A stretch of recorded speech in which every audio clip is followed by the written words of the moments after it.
안녕하세요. 자, 마이크 볼륨을 조금만 줄여주시죠. 조금 줄여주시고 에어컨을 좀 껐다 켰다 해주세요. 키면 춥고 안 키면 덥고 그러네요, 날이. 자, 오늘은 사사기 11장 34절부터 읽을 차례입니다. 지금 사사기 11장의 이야기는 입다가 이스라엘의 사사가 된 이야기입니다. 그래서 이스라엘의 사사가 되었는데 정작 이제 입다가 어떤 사람이었는지는 굉장히 길게 설명이 되지만 입다가 치른 전쟁에 대해서는 아주 짧게 설명이 되죠. 그 이유는 이 전쟁의 승패는 너무 명확하기 때문이에요. 하나님을 의지하면 이기고 하나님을 의지하지 않으면 지는 거죠.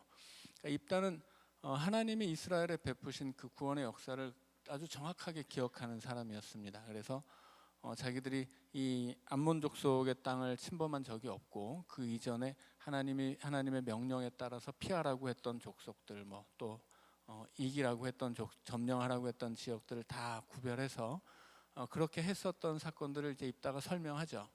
이것은 입다가 하나님의 구원의 역사를 정확하게 알고 있다는 뜻이고, 그런 면에서 입다는 이스라엘을 구원할 만한 좋은 사사였다는 뜻입니다. 안타까운 것은 이 입다가 이제 서원을 하는데 누구든지 나를 제일 먼저 맞이하러 나오는 사람을 하나님 앞에 바치겠다 서원하죠. 그 서원에 관한 이야기가 이제 11장 34절부터 이야기입니다. 자, 같이 읽겠습니다. 입다가 미스바에 있는 자기 집에 이를 때 보라, 그의 딸이 소고를 잡고 춤추며 나와서 영접하니 이는 그의 무남 동료라. 입다가 이를 보고 자기 옷을 찢으며 이르되 어찌할꼬 내 딸이여, 너는 나를 참담하게 하는 자요, 너는 나를 괴롭게 하는 자 중에 하나로다. 내가 여호와를 향하여 입을 열었으나 능히 돌이키지 못하리로다 하니, 딸이 그에게 이르되 나의 아버지여, 아버지께서 여호와를 향하여 입을 여셨으니 아버지의 입에서 낸 말씀대로 내게 행하소서. 이는 여호와께서 아버지를 위하여 아버지의 대적 암몬 자손에게 원수를 갚으셨음이니이다 하니라. 또 그의 아버지에게 이르되 이 일만 내게 허락하사 나를 2달만 버려두소서. 내가 내 여자친구들과 산에 가서 나의 처녀로 죽음을 인하여 애곡하겠나이다 하니, 그가 이르되 가라 하고 2달을 기한하고 그를 보내니 그가 그 여자친구들과 가서 산 위에서 처녀로 죽음을 인하여 애곡하고 2달 만에 그의 아버지에게로 돌아온지라. 그는 자기가 서원한 대로 딸에게 행하니 딸이 남자를 알지 못하였더라. 이것이 이스라엘의 관습이 되어 이스라엘의 딸들이 해마다 가서 길르앗 사람 입다의 딸을 위하여 나흘씩 애곡하더라. 자, 아주 가볍게 읽으면 입다가 딸을 누구든지 나를 제일 먼저 확인해주는 환영하는 사람을 바치겠다고 서원을 했기 때문에 마치 딸을 잡아서 인신 제사를 드린 것처럼 오해를 할 수 있는데, 자, 그런 것이 절대로 아니라고 말씀을 드렸죠. 왜냐하면 일단 입다가 명확하게 하나님의 은혜를 알고 있었던 만큼 그는 올바른 신앙인이었고 당연히 하나님의 율법도 알 텐데, 하나님이 승리를 주셨다고 해서 하나님이 엄격하게 금지하셨던 인신 공양을 했을 수는 없다라고 하는 거죠. 자, 그래서 여기서 문제가 되는 것은 그러면 이거 어떻게 바친다는 서원을 어떻게 했느냐 하는 것인데, 우리가 레위기를 통해서 우리가 사람을 바치는 방식이 따로 있다라고 이제 설명을 드렸죠. 자, 그래서 입다가 딸을 바칠 때 이것은 무슨 재물처럼 짐승을 잡듯이 딸을 잡아서 바쳤다는 뜻은 절대로 아니고, 그의 딸을 하나님 앞에 이제 바치되 성전에 바쳐서 일꾼을 삼았다라고 하는 뜻으로 받아들이면 되겠습니다. 자, 우리 그래서 여기서 우리가 구체적인 사실관계를 확인할 수는 없어요. 근데 대략 짐작할 수 있는 것은 2가지 방식인데, 하나는 나시린으로 바쳤다라고 생각할 수가 있어요. 예를 들어서 이제 나시린 서약은 사람이 레위 지파가 아님에도 불구하고 성전에서 일하겠다고, 혹은 그렇게 자기 자신이 어느 기간 동안 기간을 정해서 내가 뭘 금하고 뭘 하겠다, 이런 것들이 이제 서원하는 기간이죠.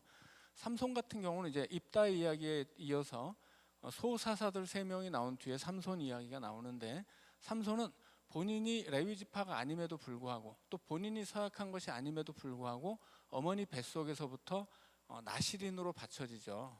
그래서 일평생 나실인으로 살아야 하고, 나실인의 증거였던 머리카락이 잘릴 때는 그에게 주어졌던 힘이 박탈되죠.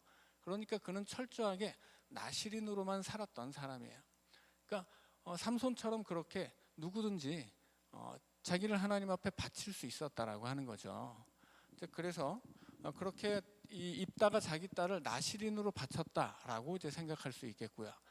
그 다음에 두 번째로는 만약에 이 여인이 레위 지파도 아닌 여인이 성전에서 계속 일을 하는 것이 어려웠다라고 한다면, 이것은 신학자들이 추측하기에는 그렇다면 그냥 시집을 보내지 않고 독수공방하게 하는 것으로서 뭐 하나님께 바쳐진 것을 대신한 것 아니냐, 뭐 이렇게 생각하는 사람들도 있어요. 근데 아무튼 이것이 분명한 것은 인신공양이 아니다라고 하는 사실이에요. 자, 그래서 오늘 본문, 우리가 읽은 본문에서도 처녀로 죽음을 인하여, 37절에 처녀로 죽음을 인하여, 38절에도 똑같이 처녀로 죽음을 인하여 애곡한다라는 말이 있는데, 죽음을에다가 가로를 치시라고 말씀드렸죠. 왜냐하면 이게 그 본래 사본에는 죽음을이라는 말이 없어요. 앞에서 바친다고 했기 때문에 그냥 이렇게 의미를 통하게 하기 위해서 의역을 하다 보니까 죽음을이라는 말을 집어넣은 거예요. 근데 대단히 안 좋은 번역이 된 거죠. 그래서 그냥 처녀로 인하여 애곡했다라고 하는 거예요. 그러니까 이 입다의 딸이 이제 그 하나님께 바쳐졌기 때문에 결혼을 못하게 된 거죠. 그래서 자신이 처녀로 늙어 죽게 된 것에 대해서 슬퍼했다라는 이야기예요. 그리고 입다로서도 이것이 마음 아플 수밖에 없었던 것은 앞에 나왔듯이 이 딸은 무남 동녀예요. 아들이 없이 딸만 하나밖에 없습니다. 아들이 없는 집안에서는 딸이 아버지의 대를 잇는다고 우리가 여러 차례 봤었죠. 자, 그런데 이제 딸마저 없으니까 대가 끊기게 된 거죠. 입다에게 이 마음이 괴로울 수밖에 없었던 것은 자기 대에서 자기 가문의 대가 끊어질 수밖에 없게 된 사실이에요. 그래서 딸을 잡아 죽여야 되기 때문에 마음이 아팠던 것이 아니고, 딸을 이제 시집 보내고 그 딸을 통해서 자기 집의 대를 이어야 되는데, 이제 이 딸을 처녀로 늙어 죽게 해야 되고 하나님 앞에 바쳐야 되고, 딸은 딸대로 시집도 못 가고 이제 하나님께 바쳐지는 것은 실은 그 시대 여인들에게는 이게 수치였거든요. 그 시대에는 여자는 아기를 낳아야 돼요. 그래서 대를 잇는 것이 여인의 사명이자 여인이 하나님께 받는 복이라고 여겨졌어요. 그래서 자녀를 많이 낳으면 복을 많이 받은 것이고, 조금 낳으면 조금 받은 것이고, 못 받으면 저주를 받은 걸로 여겨졌거든요. 그래서 이것은 그 딸에게도 좋지 않은 일이지만 또 본인에게도 대가 끊기게 되는 것은 또 그 시대에는 저주로 여겨졌던 일이에요. 그래서 함부로 서원을 한 결과 이렇게 딸에게는 딸대로, 본인에게는 본인대로 그렇게 괴로운 일들이 생겼지만 하나님 앞에 서원을 했기 때문에 그것을 지켰다 하는 이야기입니다. 자, 그래서 입다라는 사람이 딸을 짐승 잡듯이 잡아서 인신공양을 한 것은 아니고, 그렇게 딸을 하나님 앞에 일평생 바쳐서 일하게 하고 그렇게 처녀로서 이 딸이 죽었기 때문에 이것이 입다에게도 딸에게도 슬픈 일이었다라고 하는 이야기입니다. 자, 이제 12장으로 가면 후일담이에요. 전쟁이 끝나면 이제 논공 행상이 있죠. 그래서 이제 공을 세우면 상을 받아야 되는데 공이 없는 에브라임 지파가 상의 욕심이 생깁니다. 그래서 기드온 때도 이 에브라임 지파가 시비를 걸었어요. 기드온을 붙잡고 기드온이 전쟁에서 이긴 다음에 야, 왜 우리를 부르지 않았냐 시비 걸죠. 근데 사실은 불렀단 말이에요. 부를 때는 안 오고 나중에 우리 그거 못 들었는데 왜 안 불렀냐, 네가 우리 무시하냐 지금, 막 이렇게 시비를 걸었었죠. 그렇게 하는 이유가 뭐겠어요? 전리품을 획득하기 위해서예요. 자, 에브라임이 다시 한번 등장해서 똑같이 시비를 거는 이야기입니다. 자, 12장 1절입니다. 에브라임 사람들이 모여 북쪽으로 가서 입다에게 이르되 네가 암몬 자손과 싸우러 건너갈 때 어찌하여 우리를 불러 너와 함께 가게 하지 아니하였느냐, 우리가 반드시 너와 네 집을 불사르리라 하니. 자, 여기서는 좀 달라진 것이 이번에는 단순히 시비를 거는 것이 아니라 너를 죽여버리겠다 이렇게 협박을 하고 있죠. 너와 너희 집을 불태워 죽이겠다 이렇게 협박을 해요. 불태워 죽이는 것은 율법에서도 가장 극악한 범죄를 저지른 사람들에게 해당하는 이 형벌입니다. 자, 이렇게 시비를 걸되 아주 극단적으로 나오는 이유가 뭘까요? 입다는 힘이 없기 때문이죠. 기드온은 그 기드온이라는 사람은 그 집안 자체가 한 지역의 권세자였어요. 그리고 그 입다는 그만큼 이제 그 기초가 탄탄했던 사람이 자기를 지지하는 세력이 있는 사람이에요. 자, 그런데 이 기드온은 그랬다면 입다는 어떤 사람이냐면 서자 출신의 쫓겨난 사람이에요, 집에서. 그리고 그와 어울렸던 사람들은 잡류들입니다. 그러니까 이 사람은 지지 기반이 본래 없었던 사람이에요. 그런데 전쟁 때문에 이 자기가 쫓겨났던 그 길르앗 지방으로 돌아왔죠. 그러면 길르앗 지방 사람들이 적들을 앞에 두고 있을 때는 무슨 약속이든 다 하겠지만 이제 전쟁이 끝난 마당에 어떻게 되겠어요? 마음속으로는 토사구팽을 하고 싶죠. 그러니까 이 입다의 입장은 아주 좀 안 된 거예요. 그러니까 자기 동네 사람들을 위해서 싸웠지만 크게 환영받지는 못하고 또 그간의 사정을 다 알고 있기 때문에 에브라임 지파가 이렇게 극단적으로 나올 수 있는 거죠. 너 아주 까불면 너는 아주 국물도 없어. 기드온 같은 경우는 자기 지지 기반이 있으니까 우리가 뭐 함부로 못하지만 너는 그냥 한 주먹감이야, 이런 이야기예요. 그래서 너를 아주 가만두지 않겠다, 그렇게 협박을 합니다. 그런데 기드온이 보통 사람 아니죠. 그는 태어날 때부터 용사였던 사람입니다. 그래서 이제 2절 읽습니다. 입다가 그들에게 이르되 나와 내 백성이 암몬 자손과 크게 싸울 때 내가 너희를 부르되 너희가 나를 그들의 손에서 구원하지 아니한 고로 나는 너희가 도와주지 아니하는 것을 보고 내 목숨을 돌보지 아니하고 건너가서 암몬 자손을 쳤더니 여호와께서 그들을 내 손에 넘겨 주셨거늘 너희가 어찌하여 오늘 내게 올라와서 나와 더불어 싸우고자 하느냐 하니라. 기드온은 예전에 에브라임 지파가 시비를 걸었을 때 꼬리를 말았죠. 그래서 니네 동네 포도 끝물이 우리 동네 포도 만물보다 훨씬 낫지 않냐. 우리는 뭐 아무것도 아니고 그래 니들이 아주 잘났다, 이렇게 그냥 꼬리를 내리고 사과를 하고 끝내요. 자, 그런데 입다는 그러지 않죠. 어디서 말도 안 되는 소리 하냐고. 나와 한번 싸워보자, 이렇게 이제 나서는 겁니다. 자, 4절입니다. 입다가 길르앗 사람을 다 모으고. 자, 여기서 길르앗 사람은 누구냐면 이제 이스라엘이 있으면 요단강이죠. 요단강 중간서부터 이 위쪽이 므낫세 반지파, 또 뭐 갓지파, 르우벤 지파, 이 두 지파 반이 여기서 이제 살았다고 했었죠. 이 지역을 이제 길르앗이라고 해요. 그래서 이 지역에 이쪽 이제 에브라임 지파가 요쯤 살았는데 이 사람들이 이렇게 건너와서 시비를 건 거예요. 자, 4절입니다. 입다가 길르앗 사람을 다 모으고 에브라임과 싸웠으며 길르앗 사람들이 에브라임을 쳐서 무찔렀으니 이는 에브라임의 말이 너희 길르앗 사람은 본래 에브라임에서 도망한 자로서 에브라임과 므낫세 중에 있다 하였습니다. 도망한 자는 니들은 우리 집에서 기르던 종놈들인데 우리 집에서 도망쳐서 이쪽 요단강 건너 길르앗에 살고 있는 것이다, 이렇게 상대방을 비하했다는 이야기예요. 자, 5절입니다. 길르앗 사람이 에브라임 사람보다 앞서 요단강 나루턱을 장악하고 에브라임 사람의 도망하는 자가 말하기를 청하건대 나를 건너가게 하라 하면 길르앗 사람이 그에게 묻기를 내가 에브라임 사람이냐 하여 그가 만일 아니라 하면 그에게 이르기를 쉿볼렛이라 발음하라 하여 에브라임 사람이 그렇게 바로 말하지 못하고 쉿볼렛이라 발음하면 길르앗 사람이 곧 그를 잡아서 요단강 나루턱에서 죽였더라. 그때 에브라임 사람의 죽은 자가 42,000명이었더라. 이 요단강 나루터는 기드온이 적들을 쳐부술 때 그 적들이 도망갔던 곳이죠. 그래서 그때 에브라임 지파가 요단강 나루턱을 차지하고 거기로 건너려는 적들을 이제 쳐부쉈어요. 말하자면 적들이 이미 패배하고 도망치는 적들을 이제 요단강 나루턱에서 죽인 거죠. 그런데 이제 길르앗으로 가서 시비를 걸더니 에브라임 지파가 자기들이 지키던 그 요단강 건널목에서 그걸 건너면서 이제 다 죽게 생긴 거예요.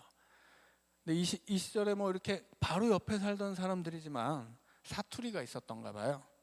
너 민주주의라고 해봐. 근데 민주주의 뭐 이러니까 이런 식이죠. 이제 쉿볼렛이라고 했는데 에브라임 지파는 이게 발음이 안 돼요. 십볼렛이라고만 합니다. 그래서 십볼렛이라고 하면 이제 죽였다 하는 이야기예요. 그런데 그때 6절에 보면 그때 죽은 에브라임 사람의 숫자가 4만 2천 명입니다.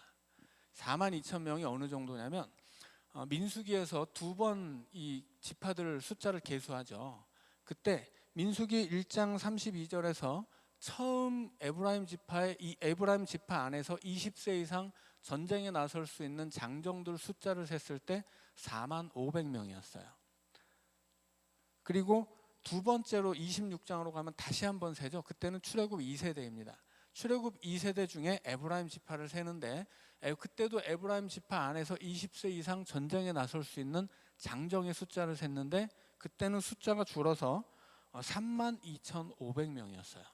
그런데 지금 이 요단강 나루터기에서 몇 명이 죽었어요? 4만 2천 명이에요.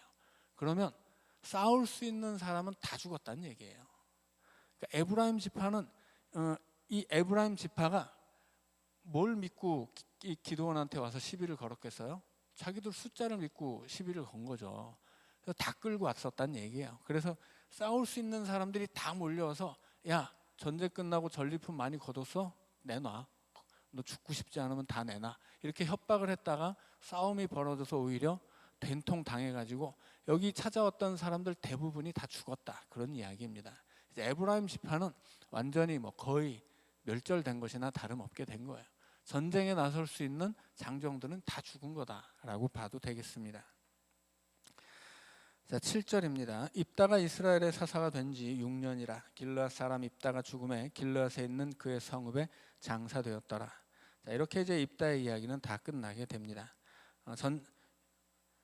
그래서 이제 입다가 전쟁에 이길 수 있도록 그 하나님을 향한 그의 믿음은 아주 출중한 사람이었는데 쉽사리 하나님 앞에 서원을 했다가 그렇게 집안의 대가 끊기는 불상사를 겪기는 했지만 그럼에도 불구하고 하나님 앞에 자신의 서원한 것을 지켰던 사람이 입다이고 또 에브라임 지파가 시비를 걸 때는 이게 당연히 그들은 이제 자신이 있어서 찾아왔을 테지만 입다가 싸워서 이기죠. 그러나 안타까운 것은 이스라엘을 지키기 위해서 세운 사사가 인과를 떠나서 결과적으로 자기 민족을 죽였다라고 하는 거죠. 그것도 12지파 중에 한 지파를 아주 그냥 완전히 거덜낸 거예요. 그러니까 이것은 굉장히 불행한 역사죠. 그러니까 점점 이스라엘의 역사는 이렇게 처음에는 이 가나안을 차지하고 있었던 이방 족속들과 싸워서 승리해야 하는 사명이 있었는데 그 사명을 제대로 감당하지 않게 되자 자중질환이 일어나서 서로를 죽고 죽이는 사태가 되고 심지어는 이스라엘을 구원하기 위해서 일으킨 사사들이 이렇게 기드온에 이어서 입다까지도 자기 민족을 해치는 결과를 가져오게 됩니다. 자, 8절입니다. 자, 그 뒤에 이어 베들레헴의 입산이 이스라엘의 사사가 되었더라. 그의 아들 30명과 딸 30명을 두었더니 그가 딸들을 밖으로 시집 보냈고 아들들을 위하여는 밖에서 여자 30명을 데려왔더라. 그가 이스라엘의 사사가 된 지 7년이라 입산이 죽음에 베들레헴에 장사되었더라. 자, 입산이라는 사사가 나왔는데 이 사람 아주 어처구니 없죠. 아들 30, 딸 30이 있었는데 아들을 위해서 며느리를 이방인으로 데려와요. 자기 딸들 30은 다 이방인에게 시집을 보냅니다. 그러니까 이 사사로서 완전히 자격 없는 사람이었다라는 뜻이죠. 자, 그래서 좀 괜찮은 사사가 나오면 그 뒤에는 좀 안 괜찮은 사사가 나온다 말씀을 드렸습니다. 자, 그 다음은 이제 엘론이라는 사사입니다. 11절입니다. 그 뒤를 이어 스불론 사람 엘론이 이스라엘의 사사가 되어 20년 동안 이스라엘을 다스렸더라. 스불론 사람 엘론이 죽음에 스불론 땅 아얄론에 장사되었더라. 자, 엘론은 그나마 특별한 일 없이 그냥 다스렸다라고만 나와요. 그러니까 이것은 공도 없고 과도 없는 거죠.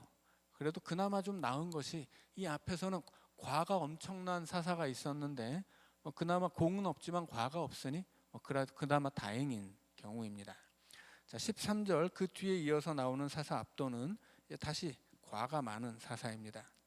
13절입니다. 그 뒤를 이어 비라돈 사람 힐렐의 아들 압돈이 이스라엘의 사사가 되었더라. 그에게 아들 40명과 손자 30명이 있어 어린 나귀 70마리를 탔더라. 압돈이 이스라엘의 사사가 된 지 8년이라 비라돈 사람 힐렐의 아들 압돈이 죽음에 에브라임 땅 아말렉 사람의 산지 비라돈에 장사되었더라. 자, 이 압돈이라는 사사도 아들 40명, 손자 30명이 있는데 저마다 나귀 한 마리씩을 주었다라고 하죠. 자, 이것은 사사에게 주어진 권세를 사사롭게 썼다라고 하는 이야기죠. 그저 자기 집안을 잘 먹이는 데 쓴 좀 과가 많은 사사입니다. 자, 그리고 태어나는 삼손이 태어나죠. 자, 그래서 삼손은 이 좀 공이 있는 사사, 다음에는 좀 과가 큰 사사, 이 패턴이 반복된다는 것을 생각하면 이제 삼손은 그래도 괜찮은 축에 속하는 사사다라고 하는 것입니다. 그래서 우리가 삼손의 이야기를 읽을 때 우리는 삼손을 굉장히 부정적으로 생각해요. 그러나 삼손을 부정적으로만 생각할 것은 아니다라고 하는 것입니다. 자, 이것은 이제 읽어보면서 보시죠. 자, 13장 1절입니다. 이스라엘 자손이 다시 여호와의 목전에 악을 행하였으므로 여호와께서 그들을 40년 동안 블레셋 사람의 손에 넘겨주시니라.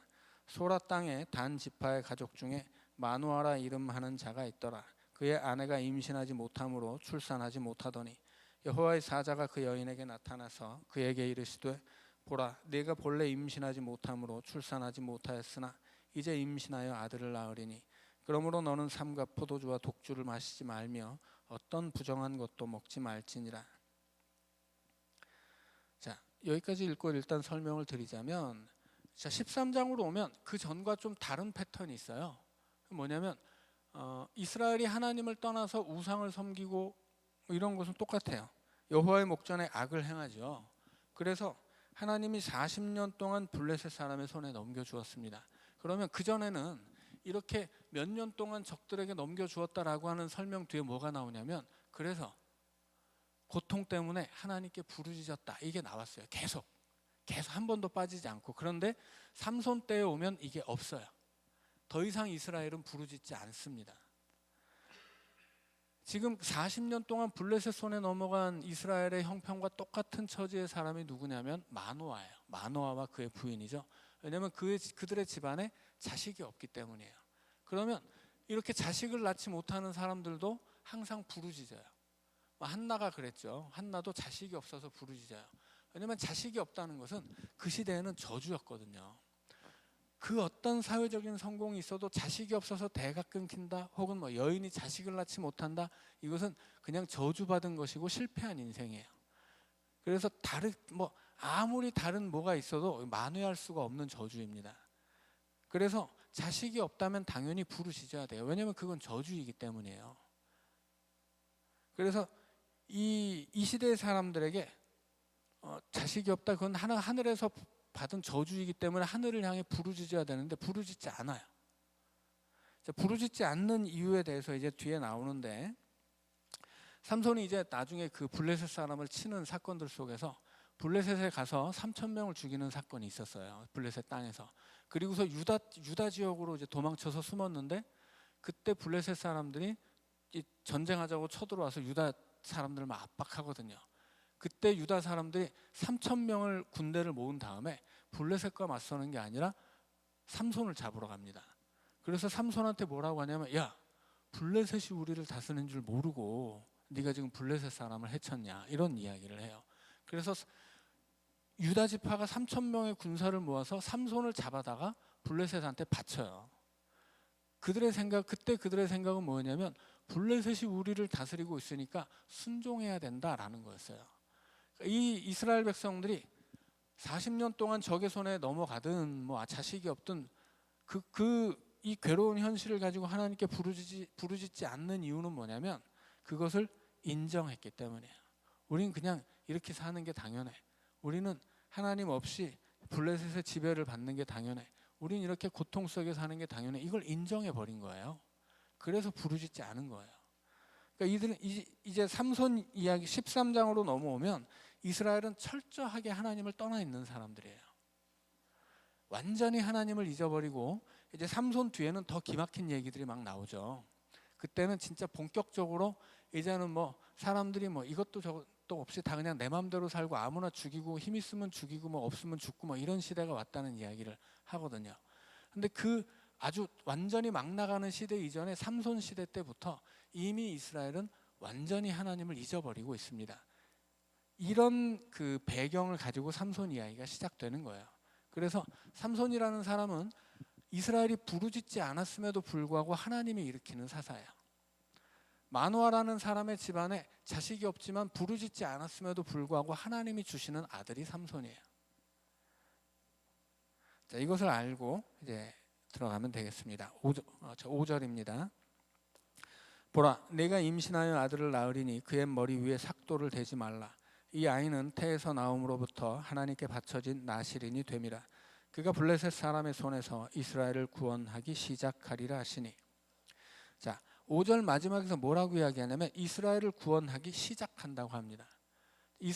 블레셋에게서 이스라엘을 구원하는 게 아니에요. 그냥 블레셋과의 싸움을 시작하는 것이 삼손의 역할입니다. 그러면 누가 블레셋의 손에서 이스라엘을 구원하겠어요? 그것은 다윗입니다. 다윗 때 비로소 블레셋이 완전히 격파되거든요. 그래서 사사기는 열왕기로 넘어가기 이전에 하나의 디딤돌이 되는 책인데, 사사기의 모든 이야기는 왕으로, 이스라엘에 나타날 왕으로 이제 수렴된다고 말씀을 드렸죠.